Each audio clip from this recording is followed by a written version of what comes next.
Jadi ada beberapa cara puasa yang ada di terbiasa di Ya, agama ajaran leluhur gitu leluhur ya. lah kayaknya. Kapan dia harus buka? Apakah pokoknya masa Biasa kuatnya, seharian sekuatnya gitu? biasanya, Oh, seharian. seharian. Cuma biasanya Oke. apakah 7 hari gitu, atau biasanya dikaitkan dengan naftu. Naftu itu kan misalnya kelahiran Kemis, naftunya berapa? Jadi angka nilai nilai harinya itu.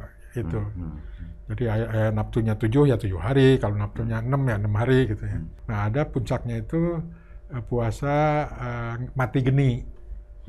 Mati geni itu ya diam di kamar, tidak ada lampu, tidak ada suara-suara gitu ya, diusahakan tidak mendengar apa-apa, gelap, tidak makan, tidak minum.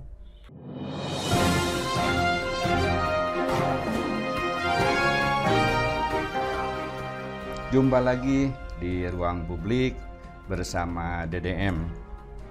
Bagi Anda yang tengah berpuasa, selamat berpuasa dan semoga puasanya diterima Tuhan. Pada kesempatan ini saya ingin mengucapkan juga terima kasih kepada teman-teman yang setia menonton Ruang Publik dan mensubscribe DDM Net. Pada kali ini saya mengundang Pak Engkus, yaitu tokoh yang mewakili ya agama yang disebut dengan apa, Kang Wiwitan, agama Sunda Wiwitan, agama leluhur lah gitu. Agama ya. leluhur lah gitu. Nah, buat apa ya, untuk saling mengenal saja bahwa kita berada dalam keanekaragaman agama, kepercayaan. Saya ingat dulu ada seorang cendekiawan Muslim di Bandung, Ama atau Mang Endang Saifuddin Ansori, yang mengatakan bahwa kalau bicara Sunda itu Islam. Islam adalah Sunda, kira-kira gitu. Nah, tentu itu tidak keliru, hanya mungkin secara general. Nah, di sisi itu ada Sunda yang lain yang bukan Islam. Nah, inilah yang disebut dengan agama leluhur. Kang Gus ini jebolan ITB planologi ya, Kang? Ya, planologi ITB. Planologi ITB. Oke. Nah, tetapi sekarang menjadi sesepuh dari agama leluhur. Ya. Nah, kenapa Kang itu sebelum kita bicara tentang tradisi puasa di kalangan agama leluhur atau Sunda Wiwitan, itu coba Akang ya berikan penjelasan lah kepada publik itu tentang agama leluhur itu atau Sunda Wiwitan itu. Ya, jadi sebetulnya kalau setelah saya mengkaji, banyak mempelajari gitu ya tentang agama-agama leluhur, karena pemerintah itu kan mendikotomikan gitu. Satu adalah pemeluk agama, satu penganut kepercayaan gitu ya. Negara itu memilah dua kamar ini gitu. Nah, yang disebut dengan kelompok penganut kepercayaan atau sekarang istilahnya penghayat kepercayaan adalah wadah atau sebutan bagi masyarakat Indonesia yang masih memeluk ajaran agama-agama leluhurnya gitu. Itu dikategorikan sebagai penghayat kepercayaan. Nah, itu kenyataannya memang jauh sebelum Hindu masuk ke Nusantara, Buddha, Islam dan agama-agama lain masuk ke Nusantara, leluhur kita itu sudah mempunyai sistem keyakinan tersendiri ya. Jadi setiap etnis, karena pada dasarnya setiap etnis itu begitu saya pelajari punya gitu agama-agama leluhurnya. Misalnya di Sunda yang disebut agama, kadang disebut agama Jati Sunda, kadang disebut agama Sunda Wiwitan gitu. Nah, kemudian di Batak ada Ugamo Malim, di Karo ada Pamena, di Nias ada Panoma Adu, di Mentawai ada Sabulungan gitu. Di Dayak Kalimantan ada Kaharingan. Banyak, setiap etnis itu punya gitu. Nah, itu yang disebut agama-agama etnis pada dasarnya. Nah, begitu Hindu masuk, ini kan bukan barang baru. Jadi terjadilah perjumpaan gitu ya, terjadi akulturasi, saling memberi, saling ini. Karena banyak juga istilah-istilah dan sistem keyakinan yang lokal Nusantara yang diserap juga oleh Hindu. Gitu. Kalau makanya di agama Hindu yang ada di Nusantara ini sangat jauh berbeda dengan yang datang dari Hindu India, berbeda jauh. Konten lokalnya itu lebih banyak, konten lokalnya lebih dominan, lebih gitu dominan ya. itu. Nah, jadi itu. Nah, bukti bahwa leluhur kita sudah mempunyai sistem keyakinan di Sunda gampang, lihat aja di Gunung Padang. Gunung Padang hasil penelitian itu udah puluhan ribu tahun sebelum Masehi.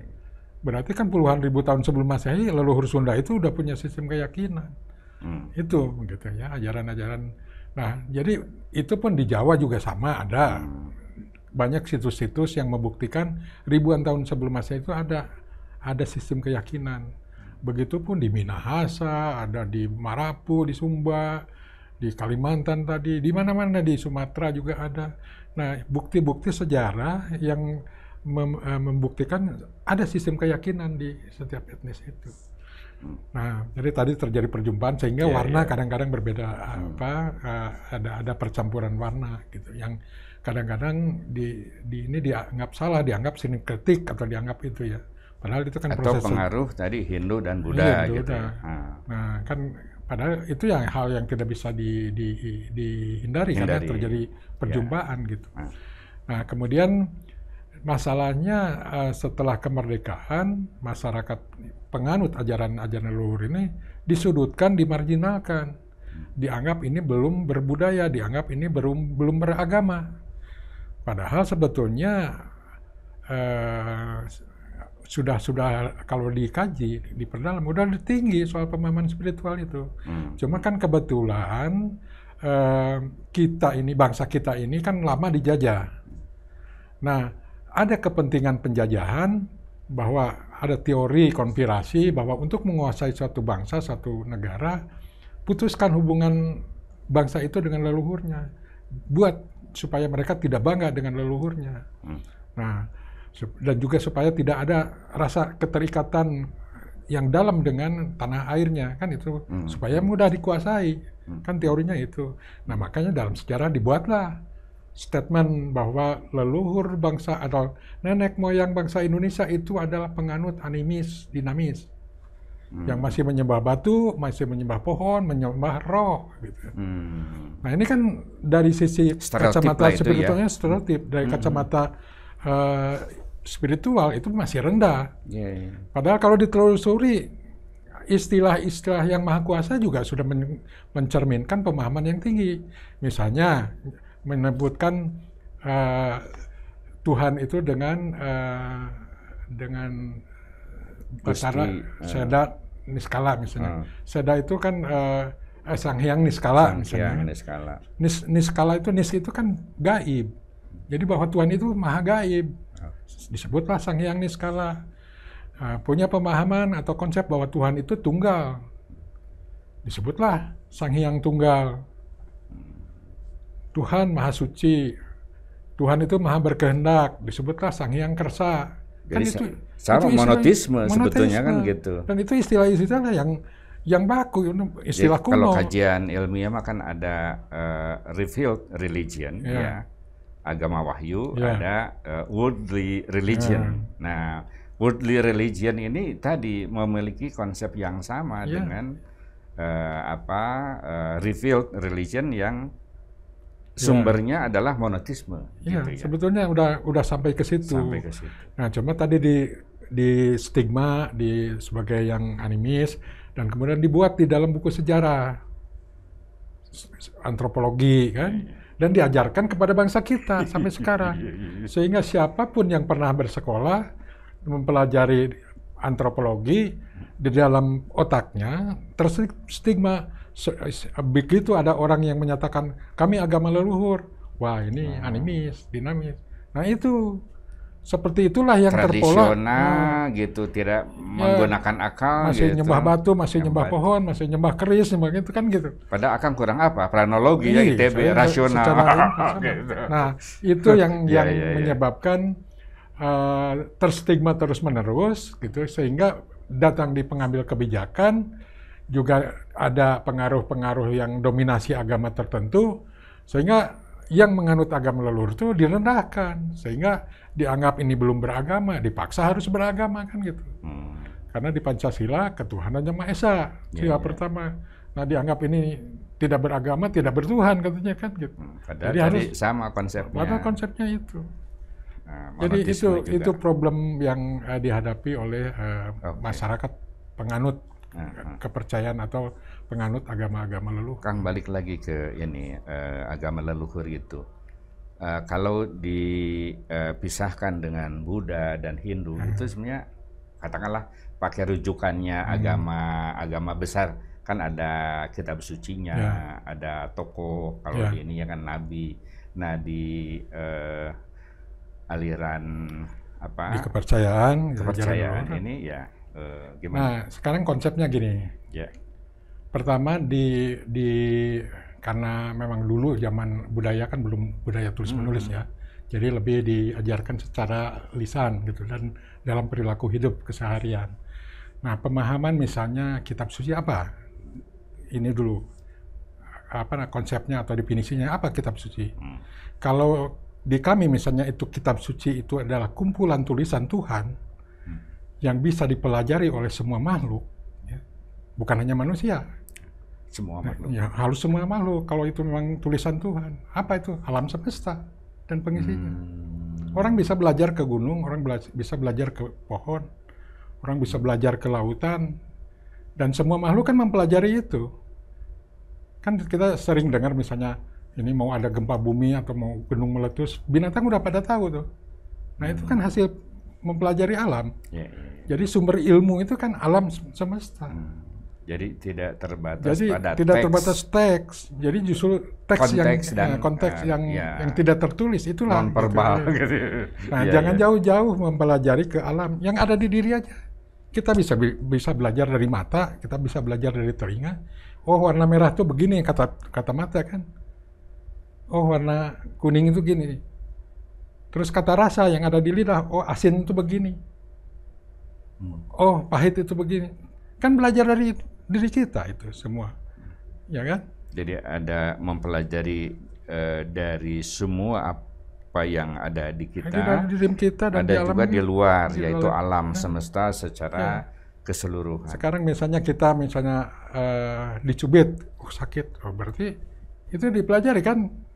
Berarti kita tidak boleh nyubit orang dicubit sakit, kan? Nah seperti itu. Kalau ada kita dimarahin orang gitu atau disentak cek bahasa Sunda kan nyeri hati kan sakit hati. Nah berarti kita nggak boleh nyentak kan itu sebetulnya kita belajar itu pada diri itu kitab suci itu. Kang Ari itu bangsa kandang kersian.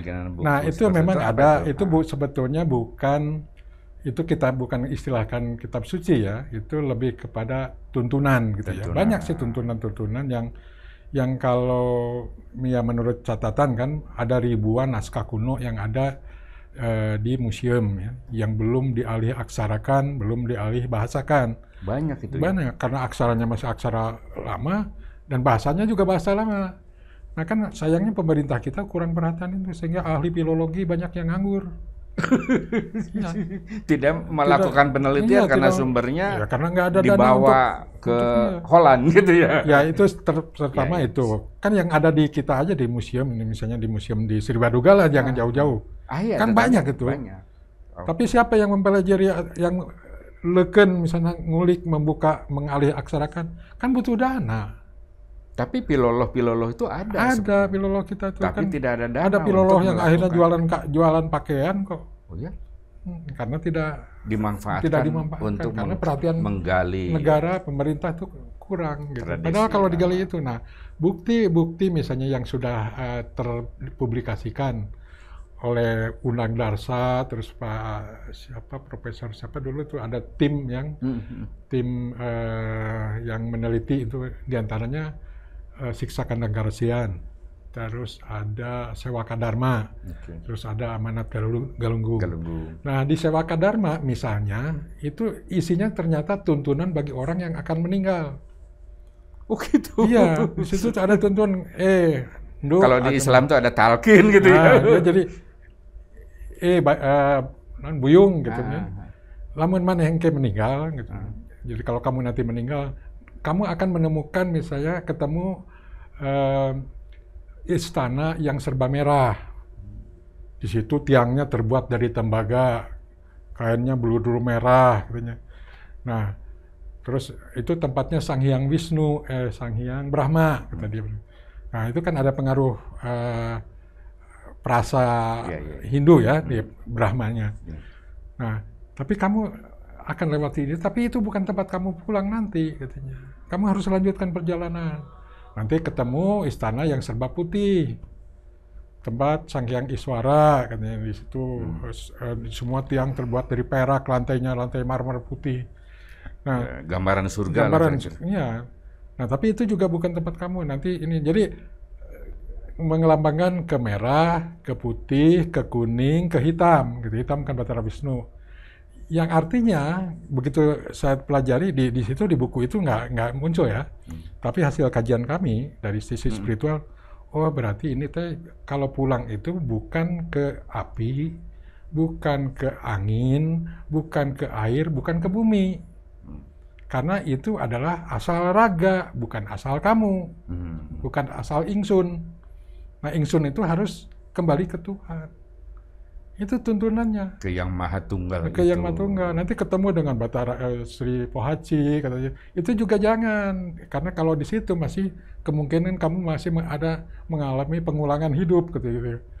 Tapi kamu teruskan sampai nanti ke alam yang tidak punya keinginan apa-apa. Nah, gambaran kesempurnaan itu bukannya ingin bidadari, ingin makanan aneh, enggak. Itu alam kesempurnaan itu tidak ingin apa-apa. Ada hubungannya jeung Gunung Padang naon kan? Ya Gunung Padang itu kan situs. Jadi situs yang membuktikan dan itu tidak terbantahkan dengan hasil kajian bahwa itu ada kaitan dengan proses-proses ritual.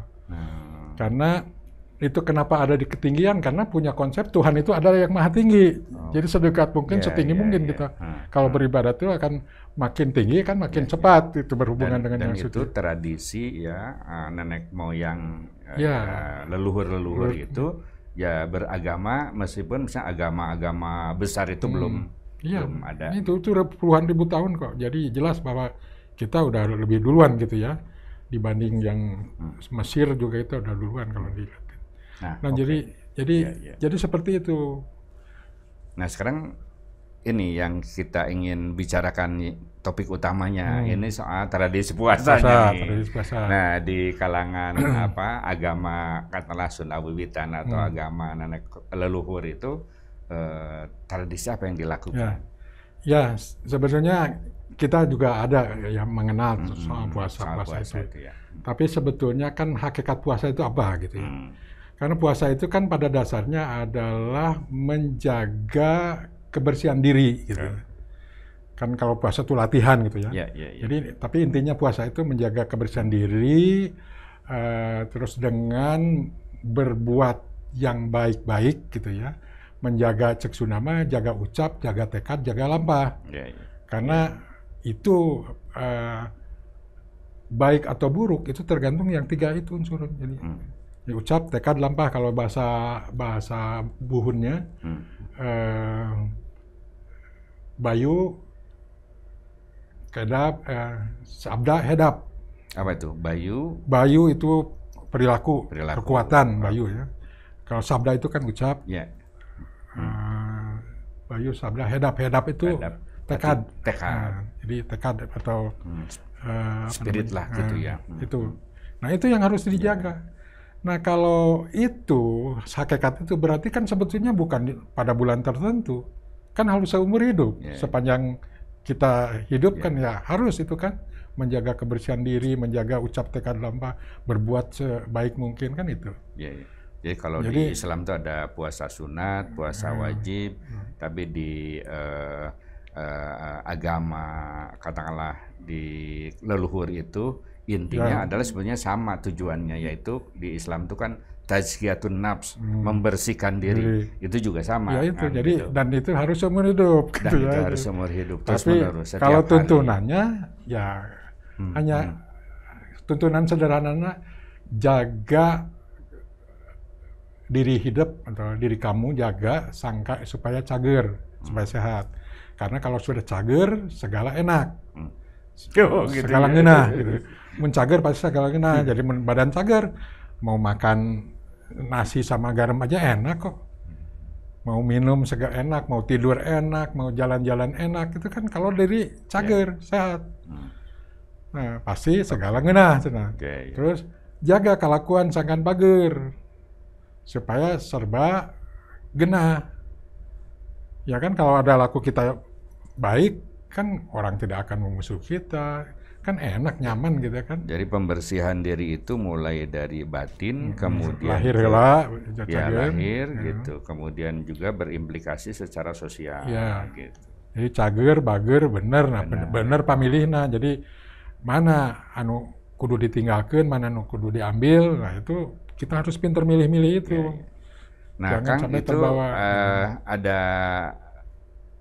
beberapa bentuk dari puasa.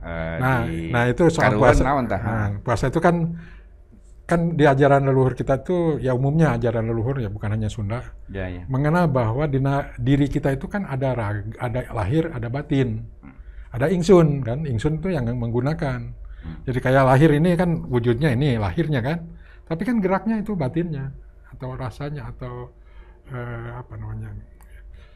Jadi hirupna gitu ya.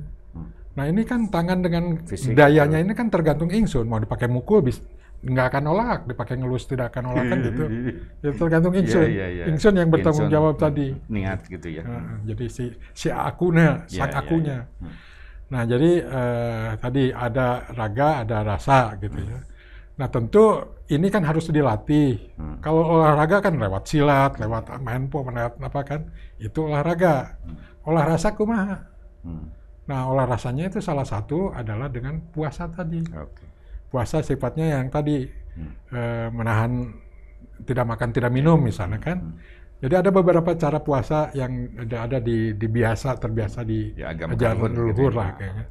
Walaupun itu bukan kewajiban, tapi itu dalam rangka orang memperdalam rasa gitu ya. Ingin tadi olah rasa. Jadi puasa tidak makan minum, satu, kedua puasa niis. Niis itu berarti makanan yang serba alami dan tidak boleh yang asin, tidak digarami, tidak digulai, pakai gula, tidak pakai pedas gitu. Pokoknya tiis. Jadi itu. Jadi niis itu. Terus ada puasa ngabeuti gitu ya. Ketilu itu. Nah, ketilu ngabeuti atau mutih dulu, mutih ya. Mutih itu biasanya cuma air putih sama nasi putih. Udah tidak boleh dibumbuin apa-apa. Itu aja jadi makannya cuma itu. Nah, kemudian ada ngabeuti. Ngabeuti itu cuma makan hasil apa namanya? Beuti itu umbi-umbian. Jadi non nasi lah gitunya.